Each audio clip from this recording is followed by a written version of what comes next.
What was your reaction to seeing the Seahawks trade up and then come get you? Honestly, I was excited.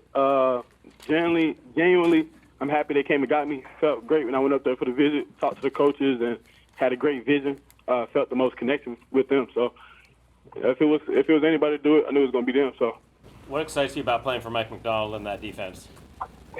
Man, Mike got a good track record in the NFL. Came from the Ravens, had Kyle Hamilton under his belt, did a lot with him. Then he went to the Seahawks. So just him being my head coach, man, means a lot to me. So it shows what he thinks about me and what I can do in his system. Has he or the Seahawks mentioned Kyle Hamilton to you in scouting you and in evaluating you? Yeah. What did they tell you?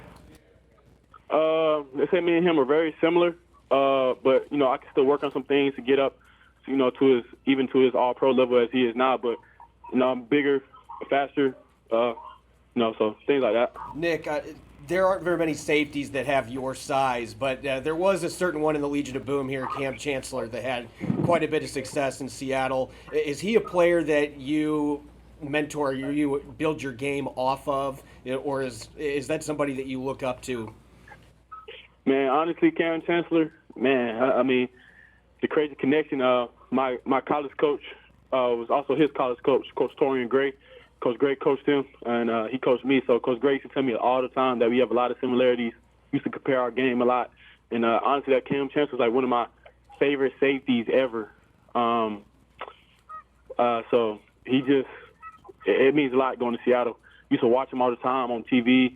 Used to pull up his highlights before games. It's crazy. So. Hey Nick, you have cornerback in your background as well. Can you talk about how that's affected your game? And also, you've had a lot of your picks come in zone drops. Talk about your zone instincts. Yeah, I got good zone instincts. Learning from Coach Gray, I kind of over the years got better at reading the quarterback and understanding defenses, understanding offenses.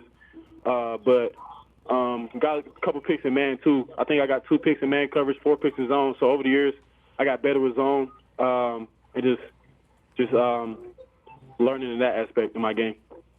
And what about your history as a corner? How has that affected your coverage? Oh, yeah. So growing up, man, my first position I played was corner. High school, middle school, I was a cornerback and I was a receiver. So from there, I got a little bit bigger, hit my growth spurts, and I eventually had to move to safety. So, yeah. Nick, it looks like you played about 3 snaps near the line of scrimmage, in the box or near the box, for every 1 that you played in the back end. What's the favorite for you? Do you like to play near the front of the line of scrimmage, near the line of scrimmage, or do you like to play in the back end, and what do you think you're better at? I think I can do it all, honestly. I don't want to put myself in one box, but I think I can do it all. I think, I can play in the back end, play towards the box, line up at nickel. I don't really want to pencil myself in, A lot of teams probably got me penciled in as a box safety, but I am a little bit more dominant towards the box, but I also could be dominant in the post. Is there one that you like better than the other? When the defensive call comes in, do you say, hey, I like being in the back end of ball hawk, or do you say, I like being up near the line of scrimmage? Is there one just as your favorite? Not in particular, but if it's like a go-to play, like if I make the game-winning blitz or game-winning pick, I'd rather have the game-winning interception. That can answer your question. But I think I dominate towards the box. I can work a little bit better towards the box, a little bit more versatile. Like if you watch Kyle Hamilton say, he destroys the box. But I really don't have any favorites in particular. But Hey Nick, can you talk about your 30 visit out to Seattle? What was that like? Yeah, the 30 visit was cool. Went to Seattle. It was like a 5-hour flight. Nice flight, beautiful city, beautiful. They got their facility like right on the lake or something like that. It was a beautiful scene. Met the coaches. Coaches were great. Met the GM. GM was great. Everything was cool. So had a lot of great conversations and just felt good. Felt they told me a lot of good things I wanted to hear. Super excited. They're the only team to text me before the draft, so I had a good feeling about them. So. Nick, this defense is built on multiplicity with defensive backs. What does it mean to you now to have the chance to play with guys like Devin Witherspoon and Julian Love and Kobe Bryant that have played multiple positions at a high level in the NFL? Like some dogs, man. Honestly, if you look at the Spoon, he's a dog. Julian Love, Kobe Bryant, dog. So Tariq Woolen too. So it'll be, you know, for sure when I get up there, I'm just keep it short and simple, looking to recreate the Legion of Boom. You know, especially to do to fit in with the Cam Chancellor type of role. So you know, or size, you would say. Have you ever had a chance to meet Cam? I never had a chance to meet him, but he shot me a DM yesterday during the draft. So it was crazy. One of my football idols shot me a text, shot me a follow. So it was great. Would you think about asking him about wearing his number? He has let another player or two wear it since he retired. Yeah, I was thinking about that.